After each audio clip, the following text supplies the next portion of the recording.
126वां दिन। पुराने अहदनामा में से आज की तिलावत कुज़ात की किताब, उसका चौथा बाब, उसकी पहली आयत से लेकर 5वें बाब की 31वीं आयत तक। और अहूद की वफात के बाद बनी इसराइल ने फिर खुदावंद के हजूर बदी की।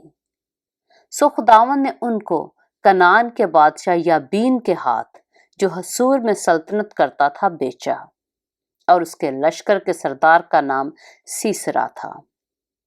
वो दीगर अकवाम के शहर हरूसत में रहता था। तब बनी इसराइल ने खुदावंद से फरियाद की, क्योंकि उसके पास लोहे के 900 रथ थे, और उसने 20 बरस तक बनी इसराइल को शिद्दत से सताया।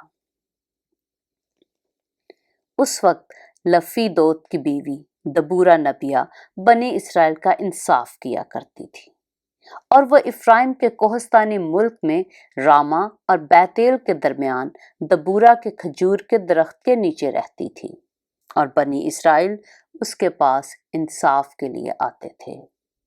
और उसने कादिस नफ्ताली से अबीनोम के बेटे बरक को बुला भेजा और उससे कहा कि क्या खुदावंद इसराइल के खुदा ने हुक्म नहीं किया कि तू तबूर के पहाड़ पर चढ़ जा और बनी नफ्ताली और बनी ज़बूलून में से 10,000 आदमी अपने साथ ले ले, और मैं नहर कैसून पर याबीन के लश्कर के सरदार सीसरा को और उसके रथों और फौज को तेरे पास खींच लाऊंगा और उसे तेरे हाथ में कर दूंगा।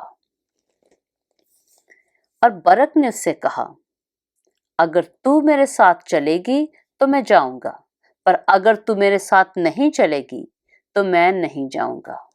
उसने कहा, मैं जरूर तेरे साथ चलूंगी, लेकिन इस सफर से जो तू करता है तुझे कुछ इज्जत हासिल ना होगी, क्योंकि खुदावंद सीसरा को एक औरत के हाथ बेच डालेगा।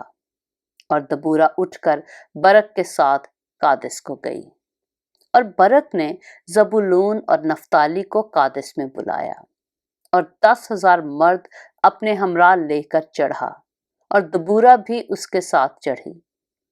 और हिबर कीनी ने, जो मूसा के सालेह बाब की नस्ल से था, कीनियों से अलग होकर कादिस के करीब जाननीम में बलूत के दरख्त के पास अपना डेरा डाल लिया था।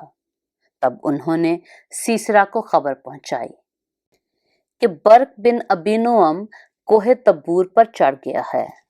और सीसरा ने अपने सब रथों को, यानी लोहे के 900 रथों, और अपने साथ के सब लोगों को दीगर अकवाम के शहर हरूसत से कैसून की नदी पर जमा किया। तब दबूरा ने बरक से कहा कि उठ, क्योंकि यही वो दिन है जिसमें खुदावंद ने सीसरा को तेरे हाथ में कर दिया है। क्या खुदावंद तेरे आगे नहीं गया है?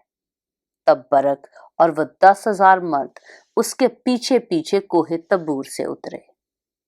और खुदावंद ने सीसरा को और उसके सब रथों और सब लश्कर को तलवार की धार से बरक के सामने शिकस्त दी, और सीसरा रथ पर से उतरकर पैदल भागा, और बरक रथों और लश्कर को दीगर अकवाम के हरूसत शहर तक रगेद तक गया। चुनाचे सीसरा का सारा लश्कर तलवार से नाबूद हुआ और एक भी ना बचा। पर सीसरा हिबरकीनी की बीवी याईल के डेरे को पैदल भाग गया, इसलिए कि हसूर के बादशाह याबीन और हिबरकीनी के घराने में सुलह थी। तब याईल सीसरा से मिलने को निकली और उससे कहने लगी, ऐ मेरे खुदावंद, आ मेरे पास आ और हिरासा ना हो। सो वो उसके पास डेरे में चला गया और उसने उसको कम्बल उड़ा दिया। तब सीसरा ने उससे कहा कि जरा मुझे थोड़ा सा पानी पीने को दे, क्योंकि मैं प्यासा हूं। सो उसने दूध का मशकीजा खोलकर उसे पिलाया और फिर उसे उड़ा दिया। तब उसने उससे कहा कि तू डेरे के दरवाजा पर खड़ी रहना, और अगर कोई शख्स आकर तुझसे पूछे कि यहाँ कोई मर्द है तो तू कह देना कि नहीं। तब हिबर की बीवी याईल डेरे की एक मीख और एक मीखचू को हाथ में ले दबे पांव उसके पास गई और मीख उसकी कनपटियों पर रखकर ऐसी ठोंकी कि वो पार होकर जमीन में जा धंसी, क्योंकि वो गहरी नींद में था। बस वो बेहोश होकर मर गया। और जब बरक सीसरा को रगेदता आया तो याईल उससे मिलने को निकली और उससे कहा, आ जा और मैं तुझे वही शख्स जिसे तू ढूंढता है दिखाऊंगी। बस उसने उसके पास आकर देखा कि सीसरा मरा पड़ा है और मीख उसकी कनपटियों में है। सो खुदा ने उस दिन कनान के बादशाह याबीन को बनी इसराइल के सामने नीचा दिखाया और बनी इसराइल का हाथ कनान के बादशाह याबीन पर ज्यादा गालिब ही होता गया, यहाँ तक कि उन्होंने शाह कनान याबीन को नेस्त कर डाला। कुजात की किताब उसका 5वां बाब।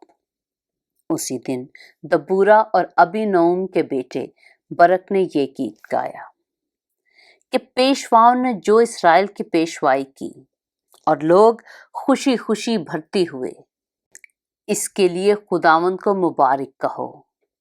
ऐ बादशाहो सुनो, ऐ शहजादो कान लगाओ, मैं खुद खुदावंद की सिताइश करूंगी, मैं खुदावंद इसराइल के खुदा की मदह गाऊंगी। ऐ खुदावंद, जब तू शईर से चला, जब तू अदूम के मैदान से बाहर निकला तो जमीन कांप उठी और आसमान टूट पड़ा। हाँ, बादल बरसे, पहाड़ खुदावंद की हजूरी के सबब से और वह सीना भी खुदावंद इसराइल के खुदा की हजूरी के सबब से कांप गए। इन्नात के बेटे शमजर के दिनों में और याईल के अय्याम में शाहराहें सूनी पड़ी थीं और मुसाफिर पगडंडियों से आते जाते थे। इसराइल में हाकिम मौकूफ रहे, वो मौकूफ रहे जब तक कि मैं दबूरा बर्पा ना हुई, जब तक कि मैं इसराइल में मां होकर ना उठी। उन्होंने नए नए देवता चुन लिए, तब जंग फाटकों ही पर होने लगी। क्या 40,000 इसराइलियों में भी कोई ढाल या बर्छी दिखाई देती थी? मेरा दिल इसराइल के हाकिमों की तरफ लगा है, जो लोगों के बीच खुशी खुशी भरती हुए। तुम खुदावंद को मुबारक कहो। ऐ तुम सब जो सफेद गधों पर सवार हुआ करते हो और तुम जो नफीस गालीचों पर बैठते हो और तुम लोग जो रास्ता चलते हो, सब इसका चर्चा करो। तीर अंदाजों के शोर से दूर पंखटों में वो खुदावंद के सादिक कामों का, यानी उसकी हुकूमत के उन सादिक कामों का जो इसराइल में हुए, जिक्र करेंगे। उस वक्त खुदावंद के लोग उतर उतर कर फाटकों पर गए। जाग जाग ऐ दबूरा, जाग जाग और गीत गा। उठ है बरक और अपने असीरों को बांध ले जा, ऐ अबीनोम के बेटे। उस वक्त थोड़े से रईस और लोग उतर आए। खुदावंद मेरी तरफ से जबरदस्तों के मुकाबला के लिए आया। इफ्राइम में से वो लोग आए जिनकी जड़ अमालीक में है। तेरे पीछे पीछे ऐ बनियामीन, तेरे लोगों के दरमियान मकीर में से हाकिम उतर कर आए। और जबूलून में से वो लोग आए जो सिपा सलार का असा लिए रहते हैं। और इश्कार के सरदार दबूरा के साथ साथ थे।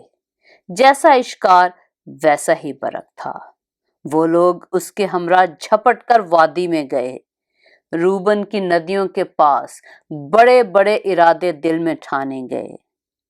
तू उन सीटियों को सुनने के लिए जो भेड़ बकरियों के लिए बचाते हैं, भेड़ सालों के बीच क्यों बैठा रहा?